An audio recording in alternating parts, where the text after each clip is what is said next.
여러분 안녕하세요. 반갑습니다. 다현쌤입니다. 오늘은 부양가족 등록 입력하는 방법 알아보도록 할게요. 자, 교재 페이지는 270쪽 봐주시면 되겠습니다. 자, 일단은 나의 부양가족으로 공제를 받을지 또는 받을 수 없을지 저희가 직접 판단을 해주셔야 되고요. 자, 판단을 하실 때 일단은 나의 부양가족의 범위에 들어가는지를 첫 번째로 봐주셔야 됩니다. 근로자 본인 당연히 들어가고요. 배우자, 직계존속, 부모님과 할아버지 할머니, 자, 직계비속은 자녀와 손자, 손녀 들어가고요. 형제, 자매까지 가능합니다. 자, 다만 형제, 자매는 배우자의 형제, 자매까지 포함입니다.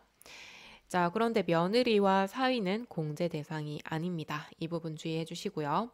자, 그 다음에 첫 번째로는 나이 따져봐야 되고요. 동거 여부 따져보셔야 되고 소득 요건까지 따져보셔야 돼요.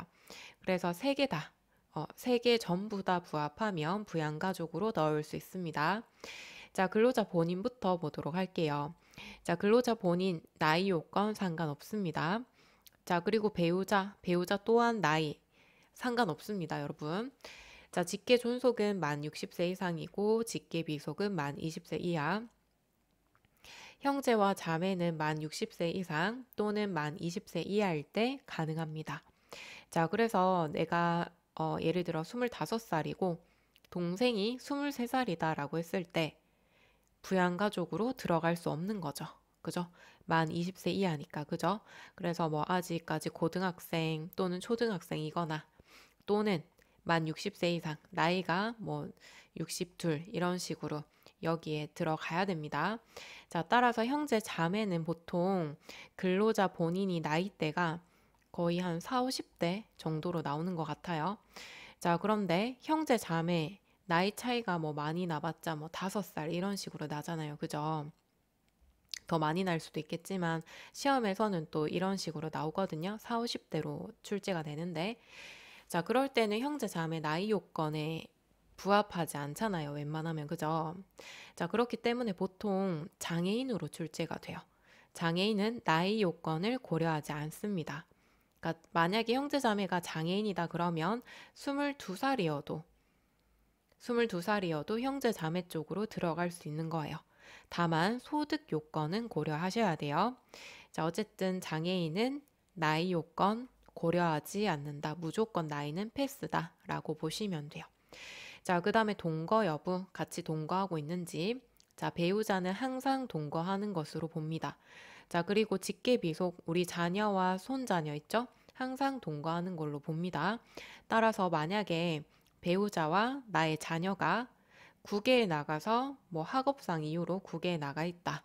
자, 그런 경우에도 어차피 생활비를 제가 보내줘야 되기 때문에 동거하고 있는 것으로 봐주고 있어요.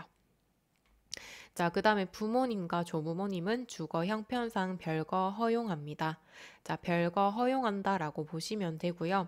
보통 이제 부모님과 같이 사는 경우도 있지만 요즘엔 대부분 각자 떨어져서 살고 있잖아요. 그죠? 자, 따라서 떨어져서 살곤 있지만 내가 부양하고 있다.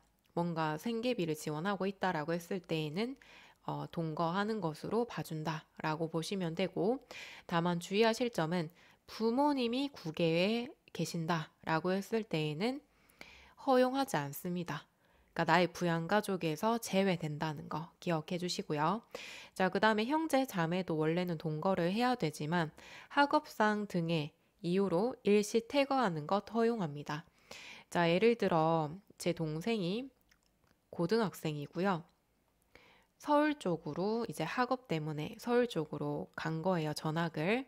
그럼 서울에서 생활을 하겠죠. 그죠? 저는 서울에 없고 지방에 있고요.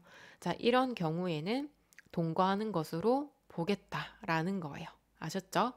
자, 그래서 동거 여부는 웬만하면 이때까지 시험에서는 동거하는 걸로 나왔어요. 웬만하면. 자, 그런데 딱 하나만 기억을 하세요, 여러분. 직계 존속. 부모님이 국외에 계신 경우, 요거는 이제 어쩌다 한번 나온 적이 있거든요. 그런 경우에는 부양가족으로 넣을 수 없습니다.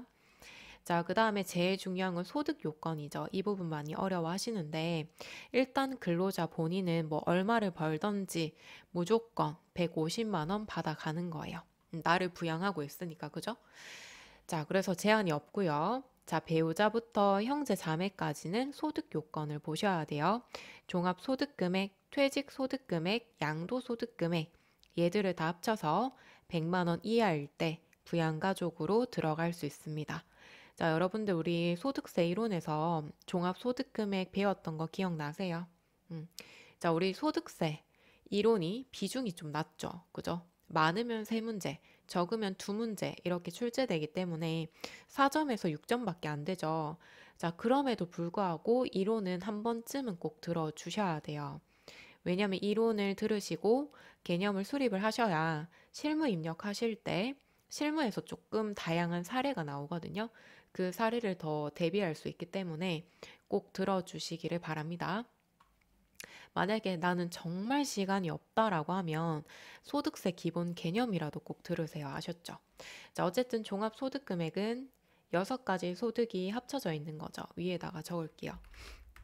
자, 이자, 배당, 사업, 근로, 연금, 기타. 2배사근, 연기 이렇게 6가지 소득금액 합친 것을 종합소득금액이라고 합니다. 그죠? 얘들을 한꺼번에 신고하겠다라는 게 종합소득금액. 자, 그런데 여기에서 중요한 거 있죠? 만약에 일정 요건에 부합하면 분리과세가 가능하다. 자, 분리과세는 자, 2배사근 연기 이 6가지 소득은 원칙적으로 합쳐서 신고하는 종합과세가 원칙인데 일정한 요건에 부합하면 따로 신고할 수 있는 게 분리과세예요. 자, 그러면 분리과세 요건들이 여기 조건에 들어가야 될까요? 안 들어가야 될까요? 여러분. 여기 보시면 종합소득금액이라고 적혀 있잖아요. 그죠? 자, 분리과세는 종합과세하지 않는다라고 했죠.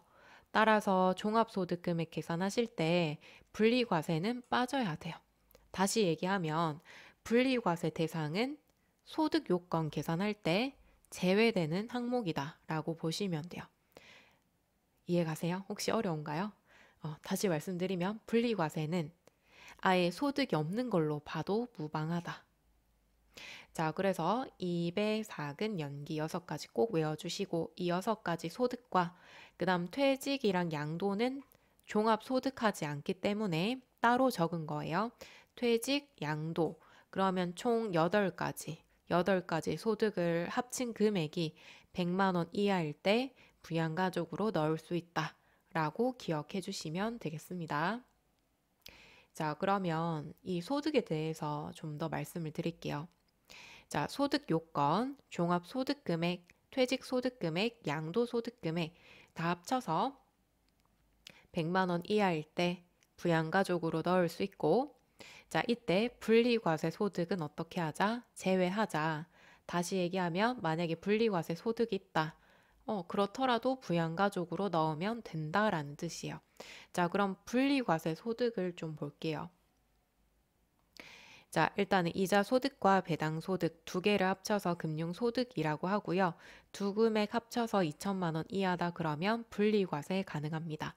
자, 그러니까 종합소득에 더하지 않고, 그죠? 더하지 않고 따로 신고 납부하고 끝내시면 되는 거예요. 보통은 원천 징수를 당하죠. 자, 2천만 원 이하일 때 외워주시고 주택임대소득. 자, 주택임대소득은 사업소득 쪽으로 들어가는데 2천만 원 이하일 때 분리과세 가능합니다. 다만 상가일 때는 사업소득에 들어가고요. 종합소득 대상이기 때문에 사업소득, 그러니까 상가임대소득은 무조건 종합과세 쪽으로 들어갑니다. 여기서 말하는 건 주택, 사람이 주거하는 활동으로 임대를 해줬을 때 2천만 원 이하. 자, 그 다음에 기타 소득 또는 시험에서 기타 소득 금액까지도 나오더라고요. 300만 원 이하일 때. 자, 그 다음에 사적연금은 1,500만 원 이하일 때. 자, 우리 연금은 원래 1,200만 원 이하였는데 2024년도에 세법이 개정되면서 1,500만 원 이하로 바뀌었습니다. 자, 그 다음에 무조건 분리과세 대상. 이거는 무조건, 그러니까 금액 요건 없이 무조건 전부 다 분리과세 하겠다. 일용직. 그 다음에 복권 당첨금. 자, 부모님이 복권 1등에 당첨이 됐어요. 그러면은 수익이 어마어마하죠. 자, 그러면 부양가족으로 넣을 수 있냐? 넣을 수 있어요. 왜냐하면 복권 당첨금은 일시적인 소득이잖아요. 그죠? 그렇기 때문에 분리과세 쪽으로 넣을 수 있습니다. 일용직도 마찬가지. 금액 상관없이 무조건 분리과세 쪽으로 들어가고, 다시 얘기하면 부양가족으로 넣을 수 있는 조건이다 라고 기억을 해주시면 돼요. 자, 그래서 얘는 부양가족 가능한 요건이다 라고 보시면 되고요. 이해가시죠? 얘들 꼭 외워주셔야 되고, 자, 그 다음에 근로소득만 있는 경우에는 총 급여액이 500만 원 이하. 자, 이 부분에 대해서도 많이 이제 헷갈려 하세요. 소득이 워낙 다양하게 나오기 때문에 헷갈려 하시는데, 일단은 이거부터 좀 말씀을 드릴게요. 여기에서 종합소득금액, 퇴직소득금액, 양도소득금액이라고 나와 있는데, 자, 우리 종합소득금액 안에 이자, 배당, 사업, 근로, 연금, 기타 6가지 있다고 말씀드렸죠? 거기에서 사업소득부터 말씀을 먼저 들어볼게요. 그게 가장 와닿으니까. 자, 사업소득이 있고요. 사업소득이 있고요. 여기에 필요경비를 빼면은 사업소득금액이 나오는 거예요.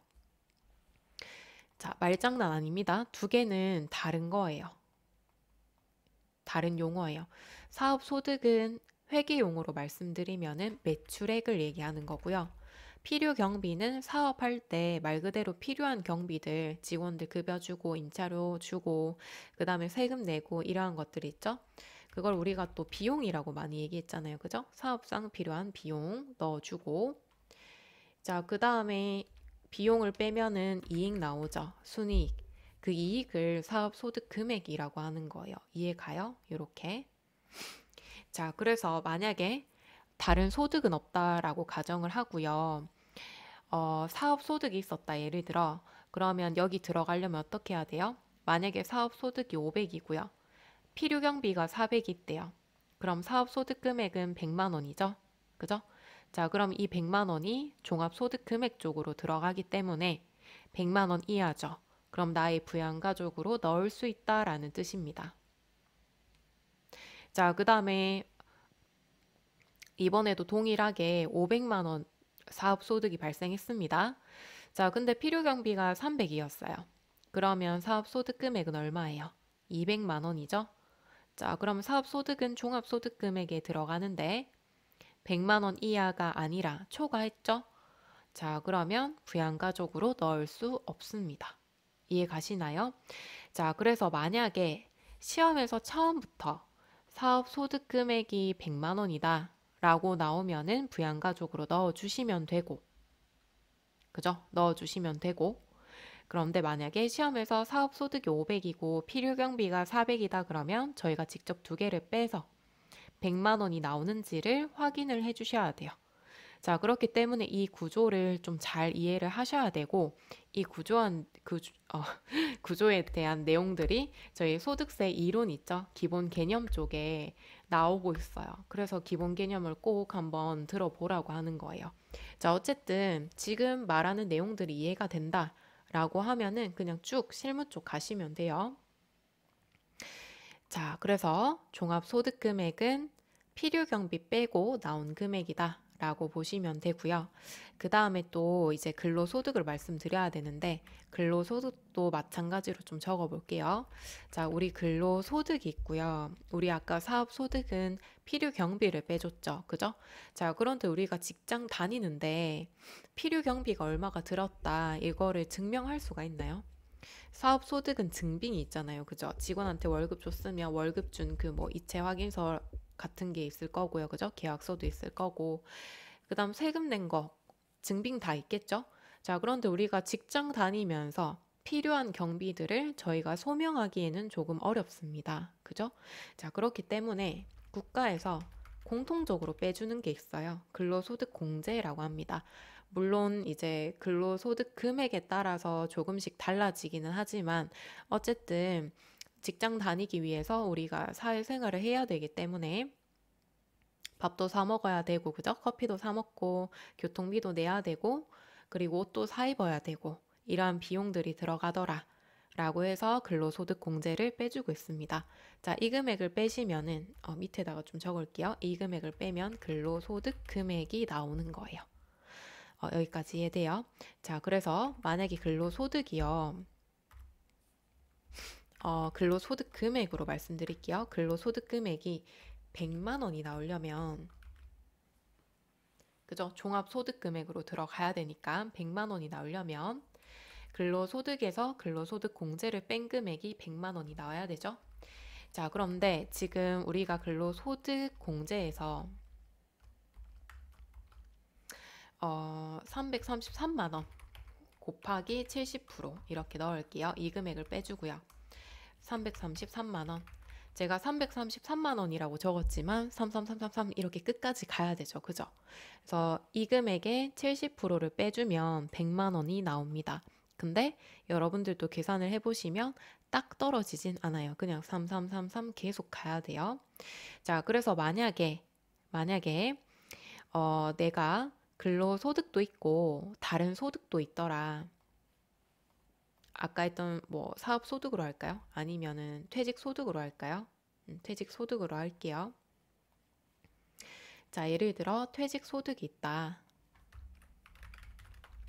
자, 퇴직소득이 예를 들어서 10만 원이 있다. 자, 그러면 얘들 다 합쳐야 되죠. 그죠? 얘들을 다 합쳐야 되기 때문에 퇴직소득 10만 원에 죄송해요. 퇴직소득 금액까지 써야 되는데 그죠? 퇴직소득 금액 10만 원에 그 다음에 근로소득 금액 100만 원 두 개를 곱해서 110만 원이 나왔기 때문에 부양가족으로 넣을 수가 없는 거죠. 그죠? 자, 그래서 다른 소득이 있다라고 했을 때 저희가 500만 원 이하까지는 70%를 공제를 해줍니다. 그래서 70%를 곱하고 나온 금액과 그 다음에 다른 소득과 두 개 더해서 100만 원이 초과하는지를 따져주셔야 돼요. 자, 그럼 다른 예시를 한번 드려볼게요. 자, 우리 근로소득이 200이고요. 자, 여기에서 근로소득 공제를 빼야겠죠. 200만 원 곱하기 우리 500만 원 이하까지는 70%. 자, 그러면 근로소득 금액 60만 원 나오죠. 그죠? 자, 이렇게 60만 원 구해 주시고 그 다음에 시험에서 예를 들어 퇴직 소득 금액도 30만 원이 있다.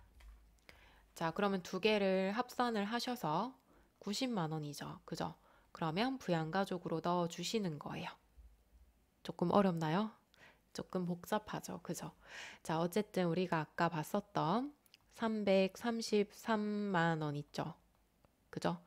여기까지는 딱 100만 원이 나오고 그 이하로 떨어진다 그러면 100만 원 이하로 쭉쭉 떨어지겠죠. 자, 그래서 다른 소득이 있을 때는 근로소득 금액과 퇴직소득 금액 혹은 양도소득 금액 어쨌든 다른 소득과 합쳐서 100만 원 이하일 때 부양가족으로 넣어주시면 돼요. 자, 그런데 만약에 다른 소득 없이 근로소득만 있는 경우에는 총 급여액이 500만 원 이하면 부양가족으로 들어갈 수 있습니다. 예외적인 경우예요. 그죠? 만약에 다른 소득이 있으면 근로소득 금액이랑 퇴직소득 금액이랑 두 개를 합쳐서 100만 원 이하 떨어져야 되고요. 근로소득만 있는 경우에는 500만 원 이하일 때 가능합니다. 자, 그래서 우리가 근로소득 500만 원, 지금 총 급여액이 근로소득이라는 뜻이죠. 자, 500만 원까지는 얼마 공제해 준다고요? 곱하기 70%까지 500만 원까지는 70%를 빼줍니다. 자, 그 다음에 근로소득 금액 얼마 나와요? 150만 원 나오죠. 그죠? 자, 그래서 이 부분에서 많이 헷갈려 하시는데 총 급여액이 500만 원이면 근로소득 금액은 150만 원인데 그러면 100만 원 이하가 아닌 게 아니냐라고 많이 질문을 하세요. 자, 그런데 근로소득만 있는 경우에는 예외적으로 500만 원까지는 인정을 하겠다라고 세법에 정해져 있어요. 왜냐하면 70% 공제하는 가장 최대 금액이거든요.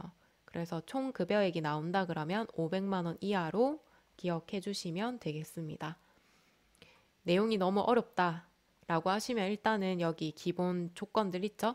이 조건들만 일단 외워줘요. 아셨죠? 제가 추가로 말씀드린 거는 시험에서 조금 더 심화되거나 조금 더 복잡하게 나온다라고 했을 때 그렇게 나와요. 어쨌든 지금 처음 들으시면 많이 헷갈리실 거기 때문에 그런 식으로 하는 게 있구나. 그 정도로만 일단은 파악을 해두시고 여기 아래에 있는 소득 요건과 분리 과세 소득 있죠. 얘들은 무조건 외워야 돼요. 아셨죠? 얘들이 암기가 안 되면 문제 자체가 안 풀립니다. 아셨죠? 자, 그 다음에 추가 공제로 들어갈게요. 자, 추가 공제는 경로우대, 자녀 세입 공제, 프로그램에서 자동으로 체크가 됩니다. 자, 그리고 부녀자, 한부모, 장애인은 직접 체크를 하셔야 돼요. 그럼 직접 체크해야 되는 부분들 잘 기억해 주셔야겠죠. 자, 일단은 추가 공제는요. 기본 공제 우리 아까 본 거 있죠. 나이, 그 다음에 동거 여부, 소득 요건 통과하고 추가로 그 중에 장애인이 있더라. 그러면 추가로 200만 원 더해준다라는 뜻이에요. 자, 그러면 저희가 1인 150만 원 받죠? 거기에다가 이 사람이 장애인이기 때문에 추가로 200만 원 더 해주고 그러면 한 명에 대해서 350만 원을 공제받을 수 있다라고 이해를 해주셔야 돼요. 자, 그래서 장애인 공제는 기본 공제 대상자 중에 장애인일 때 200만 원. 그런데 이 공제 금액은 이론 시험에 나올 수도 있긴 하지만 사실 실무랑은 크게 관련은 없어요. 왜냐하면 저희 프로그램이 알아서 다 계산을 해줄 거거든요. 자, 그 다음에 경로 우대 공제는 기본 공제 대상자 중에 70세 이상인 자. 자, 나이인 경우에는 경로우대 여기 있죠? 프로그램이 자동으로 체크를 해줘요. 나이는 프로그램의 알아서 계산을 해줍니다. 자, 그 다음 부녀자 공제. 자, 종합소득금액이 3천만 원 이하인 여성 근로자. 자, 종합소득금액이 3천만 원 이하. 자, 이 금액을 급여, 연봉으로 바꾸면 4,100만 원 정도가 됩니다. 그래서 우리가 뒷단위까지 외우기가 힘드니까 4,100만 원으로 외우셔도 무방해요. 자, 배우자가 없고 기본 공제 대상 부양가족이 있는 세대주. 자, 일단은 부녀자기 때문에 여자만 가능하다라는 것을 전제로 깔고요. 자, 결혼은 안 했지만 나의 형제 자매가 아직 고등학생이 있다. 또는 부모님이 기본 공제가 있다. 라고 했을 때 50만 원. 또는 배우자가 있다. 내가 결혼했다. 결혼한 여성 근로자고 종합소득금액이 3천만 원 이하다. 그러면 부녀자 공제 가능합니다. 그래서 꽤 많은 사람들이 부녀자 공제를 받아가고 있다라고 보시면 돼요. 자, 그 다음에 한부모 공제. 자, 부모가 이제 한 명이다라는 뜻이죠.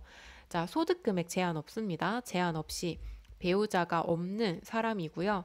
부양 자녀가 있는 자. 자, 그래서 뭐 사별했거나 이혼을 했거나 아무튼 그런 사유로 인해서 혼자서 자녀를 키우고 있다라고 했을 때 한부모 공제 가능하고요. 100만 원 공제 가능합니다. 자, 근데 이때 주의할 점. 부녀자 공제와 한부모 공제가 겹칠 수도 있겠죠, 조건이. 예를 들어 한부모 공제에서 본인이 여성이다라고 했을 때 1번이랑 겹칠 수가 있잖아요. 배우자가 없고 기본 공제 대상 자녀가 있다라고 했을 때, 그죠? 자, 근데 이때는 중복 적용 안 됩니다. 중복 적용 안 되고 둘 중에 하나만 적용을 하셔야 되고요. 한부모 공제가 더 크기 때문에 한부모 공제를 채택해 주시면 되겠죠.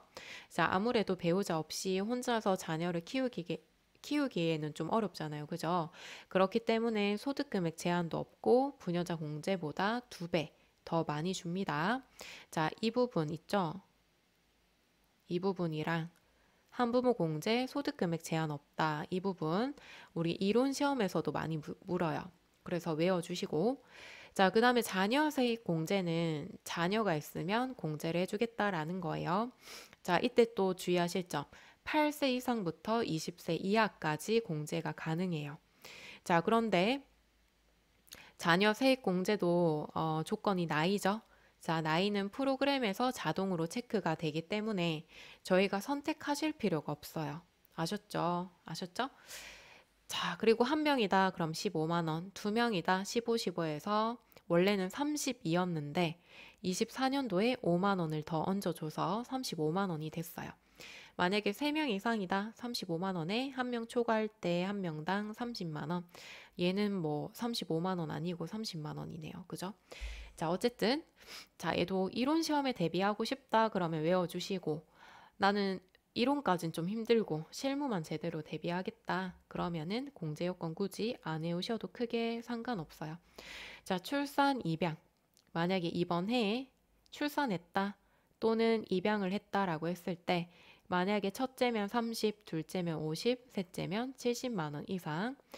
자, 여기에서도 많이 궁금해 하시는 게 예를 들어 내가 직접 출산한 아이가 2살이고요. 5살로 할까요? 5살이고 이번 연도에 입양한 아이가 3살이라고 가정할게요. 첫 번째, 아이고, 죄송해요. 다시 할게요. 자, 제가 출산해서 나온 아이가 2살로 하겠습니다. 2살이고, 그 다음에 이번에 입양한 아이가 1살이에요. 이렇게 가정을 해볼게요. 죄송해요. 자꾸 제가 헷갈리네요. 5살로 할게요. 미안합니다. 자, 이런 경우에 이번 연도에 입양을 했습니다. 자, 그러면 지금 나이로 따졌을 때는 입양한 아이가 첫째죠. 그죠? 그런데 첫째가 있고 이미 출산한 아이가 있는 상태에서 입양을 해왔기 때문에 첫째로 등록을 해야 될지 둘째로 등록을 해야 될지 굉장히 헷갈린다라고 하시더라고요. 자, 그런데 저희가 세액공제를 받을 때는 나이가 중요한 건 아니고요. 그냥 자녀 수로 보시면 돼요. 자녀 수. 그러면 나이에 상관없이 입양한 아이가 둘째라고 보시면 돼요. 2명이라고 생각하시면 돼요. 만약에 첫째, 둘째, 셋째가 헷갈리면은 1명, 2명, 3명으로 생각을 하셔도 돼요. 아셨죠?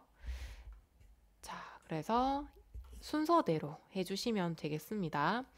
자, 그 다음에 부녀자 공제와 한부모 공제는 중복 적용이 안 된다라고 말씀을 드렸고, 자, 그 다음에 자녀 세액 공제에서 또 많이 헷갈려 하시는 게 8세부터 가능하다. 그러면 7세까지는 안 되나요? 이렇게 많이 물으시고, 그 다음에 이 내용들을 잊어버리시고 시험에 가셔서 뭐 예를 들어 5살이다라고 했을 때 본인이 직접 자녀 세액 공제를 체크하시더라고요. 근데 체크하시면 안 됩니다. 자, 왜냐면 국가에서 미취학 아동에 대해 월 10만 원씩 보육 수당이라는 걸 주고 있어요. 이미 주고 있습니다. 자, 그런데 자녀 세액 공제까지 공제를 해주면 이중으로 혜택을 받죠. 또 이중으로는 혜택을 안 주겠다라는 뜻이에요. 국가에서는. 자, 그래서 만 7세 이하까지는 이미 월 10만 원씩 혜택을 받고 있기 때문에 자녀 세액 공제에서는 빠집니다. 아셨죠? 자녀라고 해서 무조건 체크하는 거 아니에요. 자, 그래서 자녀 세액 공제는 프로그램이 알아서 체크를 하기 때문에 그냥 체크되는 대로 놔두세요. 아셨죠? 자, 이렇게 일단은 인적 공제 전체적으로 말씀을 드렸고, 자, 그러면 저희가 한번 직접 등록하면서 다양한 사례들을 보셔야겠죠? 자, 그러면 회사 코드 1092로 들어가겠습니다. 자, 저한테 파일 받으신 분들은 옆에 회사 모양 보이시죠? 1092 들어가시면 되고, 만약에 받은 게 없다라고 하시는 분들은 저희 회계 그 국가공인 자격시험 있죠? 거기 들어가셔서 기출문제 다운받아 주시면 돼요. 자, 사원 등록으로 들어가 주세요. 원천 징수 탭에 사원 등록 탭.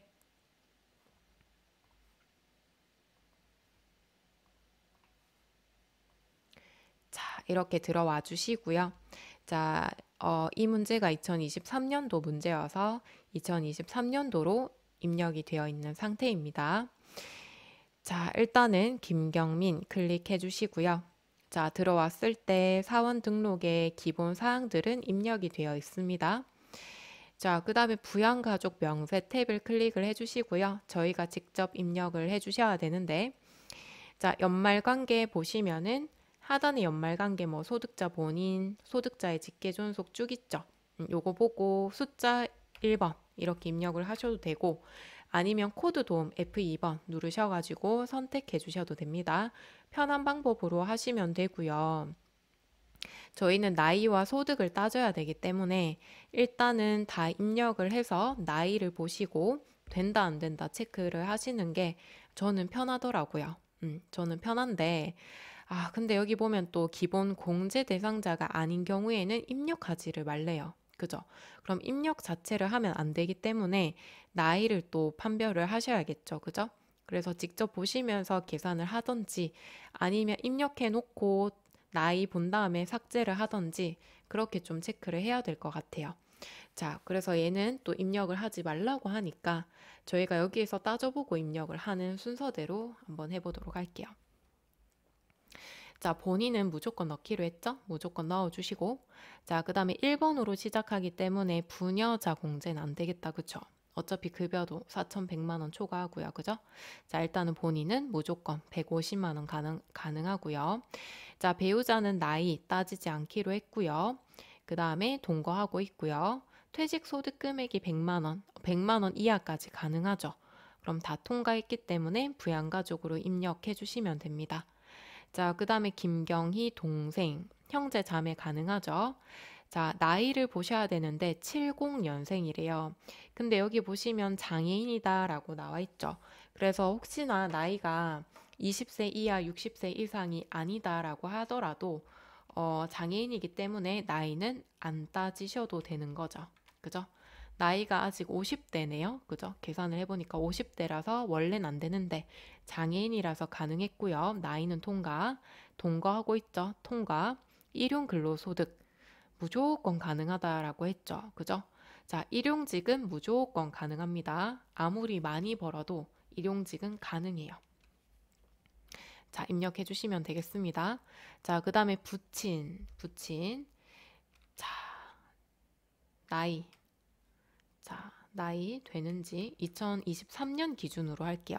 자, 그러면은 나이 충분히 가능하다. 그죠?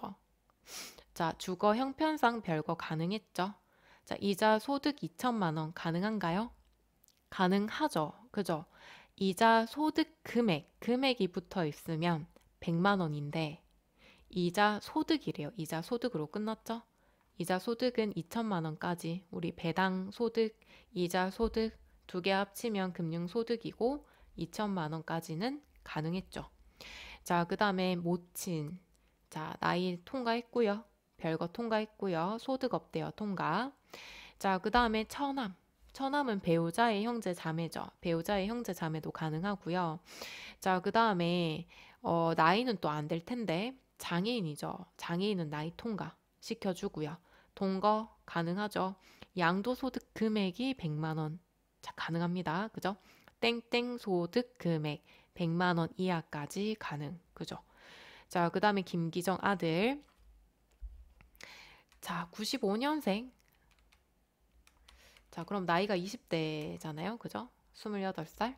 자, 그래서 이 사람은 일단은 나이 때문에 안 되겠네요. 그죠? 나이 때문에 나이가 2023년 기준으로 28살이라서 안 됩니다. 20세 이하만 가능해요. 자, 그래서 나이 때문에 안 되는 거지. 여기 보시면은 주거 형편상 별거를 했고요. 일용직 소득만 있기 때문에 만약에 나이만 20세 이하였다면 부양가족으로 넣을 수 있는 조건이긴 했습니다. 자, 그 다음에 딸은 03년생. 자, 나이는 통과했어요. 그죠?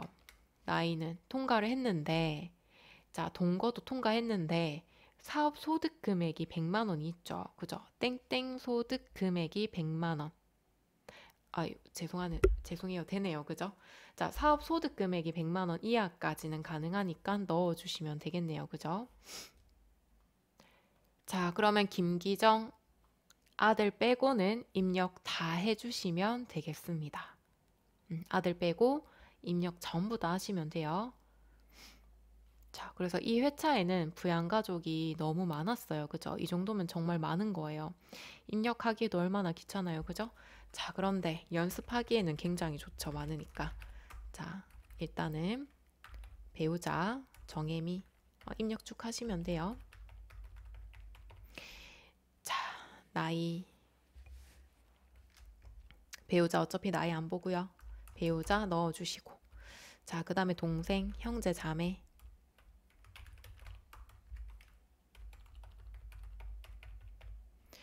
자, 그 다음에 가능하죠?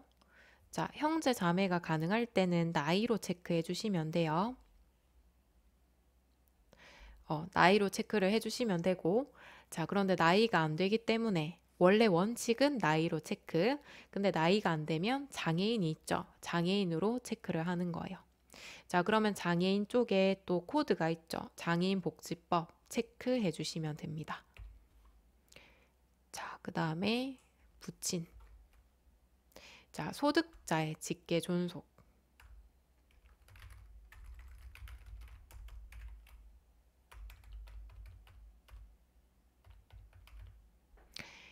자, 그 다음에 60세 이상. 자, 그 다음에 나이 때문에 경로우대 자동으로 동그라미 됐죠?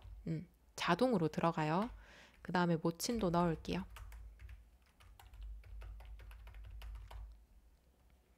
자, 이번에도 60세 이상으로 경로우대 자동으로 들어가요. 엔터 쭉 쳐주시고, 자, 그 다음에 처남. 자, 배우자의 형제 자매도 형제 자매 쪽으로 같이 넣어주시면 돼요.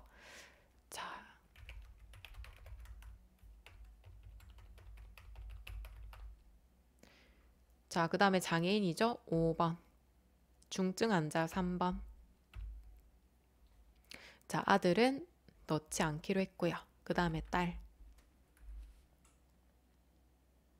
자, 4번으로 넣어주시면 돼요. 직계비, 속, 자녀 및 손자녀.